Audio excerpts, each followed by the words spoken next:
C'est le moment d'analyser une autre semaine mouvementée à Ottawa avec notre panel de journalistes, Joël Denis, Althia et Catherine. Bonsoir à vous trois. Bonsoir. Alors, les manifestations se poursuivent. Ça fait 2 semaines que ça dure. Les blocus s'intensifient. Le lien économique vital entre Windsor et Détroit est bloqué depuis maintenant 4 jours. Je vais vous demander d'abord à chacun d'entre vous, qu'est-ce que vous pensez de la réponse du premier ministre Trudeau à cette crise qui est quand même majeure? Althia, je commence avec vous. Je dirais manquante. Au début de la semaine, ça faisait 4 jours qu'on l'avait même pas vu. Il était allé se déplacer au congrès du Parti libéral, section Ontario, samedi, mais il s'était pas pointé à la période de questions lundi. Il avait envoyé ses ministres à faire une annonce qui avait comme pas vraiment rapport. Là, on se rend compte que les camionneurs sont en train de bloquer un pont qui est incroyablement important à l'industrie automobile en Ontario, à l'économie canadienne, qui nous fait l'air de des incompétents complets à l'international. Puis, le premier ministre, hier soir, c'était vraiment la première discussion pour envoyer la gendarmerie royale aux frontières. C'est vraiment...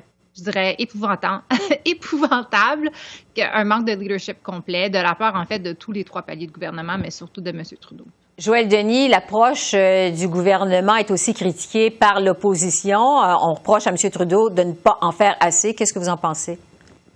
Mais j'ai l'impression que M. Trudeau se croit comme Ponce Pilate. Il s'en lave les mains en ce moment. Et on entend aussi les divers paliers de gouvernement se lancer la balle. C'est pas satisfaisant pour ceux qui sont affectés par cette crise. Les citoyens d'Ottawa ont été grandement affectés par cette crise. Maintenant, c'est les entreprises et constructeurs automobiles qui sont affectés par cette crise, les résidents de Windsor, et ça se répand comme une traînée de poudre. Il aurait fallu mettre le haut là à la manifestation à Ottawa il y a longtemps. Le gouvernement Trudeau aurait dû s'en mêler il y a longtemps pour éviter justement qu'il y ait une reproduction de ce genre de manifestation, parce qu'on a vu que ça a fonctionné au centre-ville d'Ottawa. Alors pourquoi ne pas faire la même chose ailleurs pour faire mal à l'ensemble du pays? Donc c'est un test manqué pour M. Trudeau. Oui, ça a inspiré effectivement d'autres personnes. Catherine, il y a même l'ancien gouverneur de la Banque du Canada, Mark Carney, qui a affirmé cette semaine qu'il est temps de mettre fin à cette insurrection. C'est les mots qu'il a employés. Est-ce que la crise actuelle va faire mal en bout de ligne à Justin Trudeau, selon vous? Ah oui, tout à fait, parce que vraiment, on ne sent pas l'urgence en ce moment. Et finalement, le Mark Carney avait tout à fait raison d'insister sur le fait qu'il faut faire quelque chose. Donc, ce qu'on nous présente là, et Althia a bien raison, en fait, là, on nous présente des ministres qui doivent faire une mise à jour finalement de la situation. Et ils nous disent, bien, on a des discussions, on parle avec nos partenaires, on est ouvert, mais vraiment, on ne voit pas quand est-ce qu'on va sortir de cette crise-là. On ne comprend pas quel est le plan de match. On ne sait pas. Et d'ailleurs, on a beaucoup parlé de Justin Trudeau. Je sais qu'il est très critiqué. Oui, ça va lui faire mal, mais on voit aussi très peu Doug Ford ces jours-ci. Il a été à peu près absent, là, je vous dirais, dans les derniers jours. Et finalement, on comprend bien qu'il se cache là.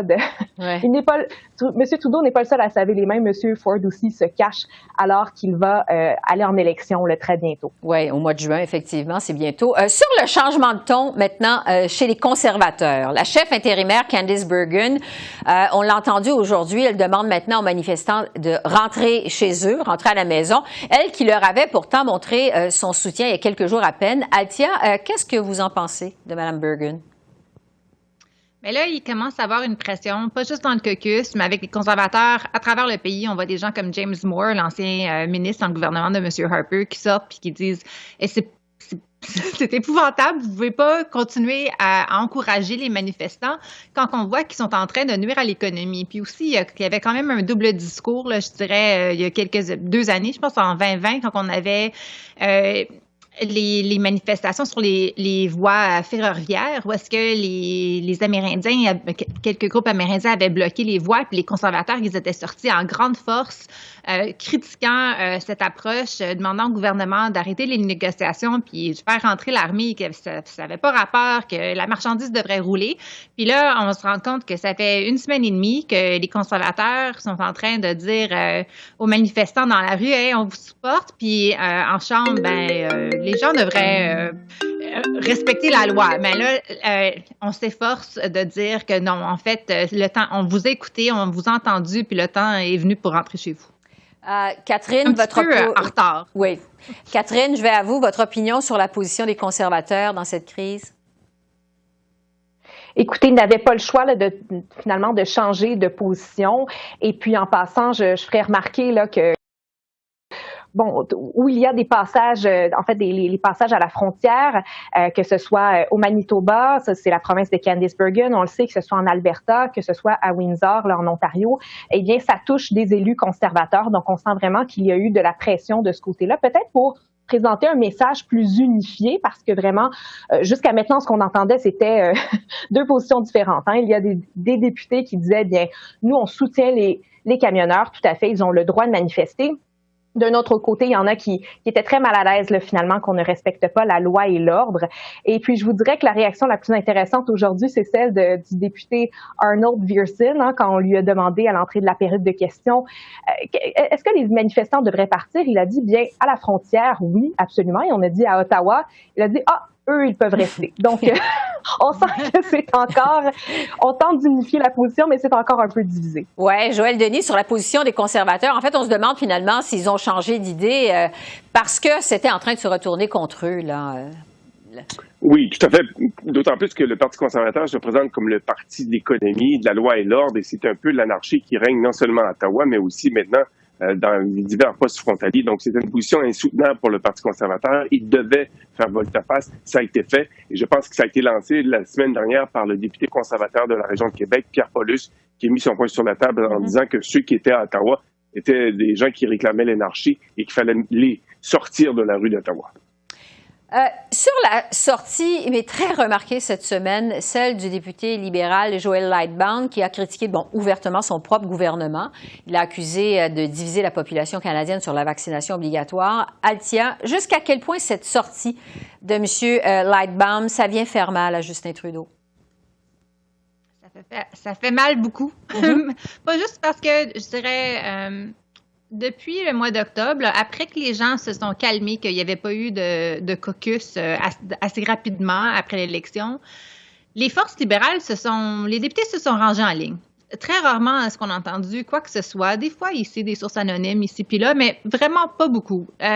Puis là, on voit un très gros malaise que M. Lightbound a exprimé, qu'il a mentionné qu'il avait exprimé à plusieurs reprises, qu'il n'était pas le seul au caucus, en pensant que, je pense, la critique qui a fait le plus mal, c'était que M. Trudeau a raté dans son message unifiant, qu'il était comme off-brand. C'était pas le message que les gens se voient ou se reconnaissent ce premier ministre pour avoir dit pendant des années. Le message qu'on est tous là-dessus ensemble, qu'on est une communauté qui se lève ensemble, puis que en critiquant, en essayant de peut-être peindre un petit peu trop largement les gens qui sont, je ne veux pas dire qu'ils sont anti-vax, mais qu'ils ont une inquiétude par rapport au vaccin, qu'il y a semé de la division à travers le pays. Ça fait beaucoup plus mal que Candice Bergen, la chef intérimaire du Parti conservateur, qui accuse le premier ministre de la même chose dans une période de questions. Ouais, ouais. Joël Denis, M. Lightbound a eu l'appui public d'au moins un de ses collègues, le député libéral de la région de Laval, Yves Robillard. Est-ce que le caucus libéral est divisé ou encore uni derrière Justin Trudeau? Ben, il y a certainement un malaise qui a été exprimé par M. Lightbound, mais vous savez quoi, M. Lightbound n'a pas été expulsé du caucus, donc ça ouvre la voie peut-être à d'autres critiques de la part d'autres députés parce qu'il n'y aura pas véritablement de sanctions. Il faut dire que M. Lightbound est un député remarquable, a fait un discours posé, réfléchi, des critiques bien formulées, bien réfléchies, et ça faisait un bout de temps qu'il éprouvait un malaise devant la tactique du gouvernement de Justin Trudeau et les politiques aussi qui ont été utilisées, qui excluent ou stigmatisent ou divisent la population, ce sont ces mots. Donc, je pense que c'est peut-être le premier d'une série de critiques qui vont être exprimées publiquement de la part des députés libéraux. On voit maintenant que c'est permis de le faire sans subir les sanctions, sans être expulsé du caucus. Catherine, qu'est-ce que vous en avez pensé? Est-ce que ça va faire boule de neige?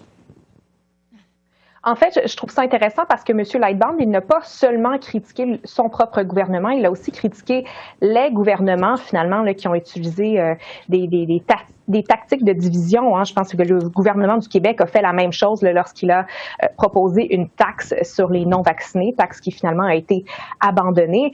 Mais moi, je suis d'accord, là, je pense que c'est ce sont des petites fissures qu'on voit actuellement dans le caucus libéral. Il faut dire quand même là, que M. Trudeau, il en est à son 3e mandat. Je pense que vraiment les députés d'arrière-ban commencent à s'impatienter. Je pense qu'ils se rendent bien compte. Et je dis pas que c'est le cas de M. Lightbound, mais je pense que certains députés se rendent compte qu'ils ne seront jamais ministres. Et finalement, là, ils n'ont rien à perdre. Ils peuvent s'exprimer plus librement.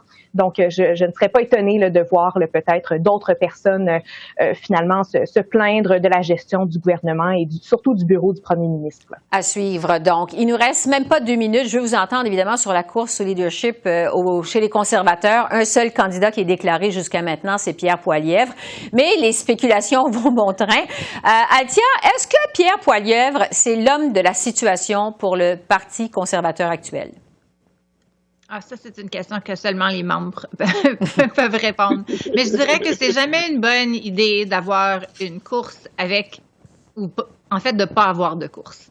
Ce ne serait pas une bonne idée pour M. Poilievre non plus d'avoir une coronation. On a vu comment que ça a fonctionné avec Michael Ignatieff chez le Parti libéral et même avec Paul Martin chez les libéraux. Ce serait de son avantage d'avoir une course qui le mène à se tester lui-même, je dirais, surtout sur les enjeux qui ont rapport avec des conservateurs plus modérés. Ça va être intéressant de voir, par contre, s'il y a d'autres qui décident de se pointer parce que c'est sa course à l'instant. Oui, Joël Denis, justement, il y a des députés du Québec, c'est le cas d'Alain Reyes, qui tente de convaincre l'ancien premier ministre Jean Charest de faire le saut. Est-ce que ça vous semble sérieux?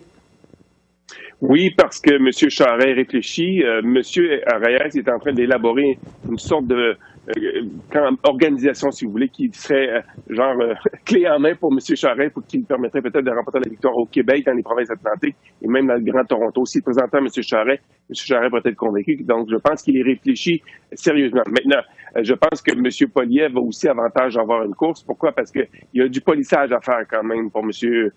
Poilievre. Il y a un discours qui est tranchant pour certains clivants, un discours très anti-establishment, très anti-média, et ça peut heurter certains conservateurs au Québec qui n'aiment pas son style trop abrasif envers certaines institutions qui sont importantes pour le Canada, notamment les médias traditionnels. Catherine, il ne nous reste même pas 10 secondes. Est-ce qu'il y a un autre nom qui circule qui pourrait être intéressant? Je pense qu'il faudra surveiller Patrick Brown, le maire de Brampton, certainement, et Peter MacKay. Est-ce qu'il va décider de se réessayer une autre fois? C'est ce qu'on va devoir voir. Et finalement, je mentionnerai Tasha Kheiriddin, la chroniqueuse politique, là, qui a indiqué qu'elle était en réflexion. Donc, je pense que ce seront les 3 autres noms, du moins du côté progressiste, à surveiller. Donc, plusieurs personnes sur le téléphone actuellement. On aura l'occasion de s'en reparler. Joël Denis, Althia et Catherine, merci beaucoup et à la semaine prochaine. Merci. Merci, bonne semaine. Au revoir.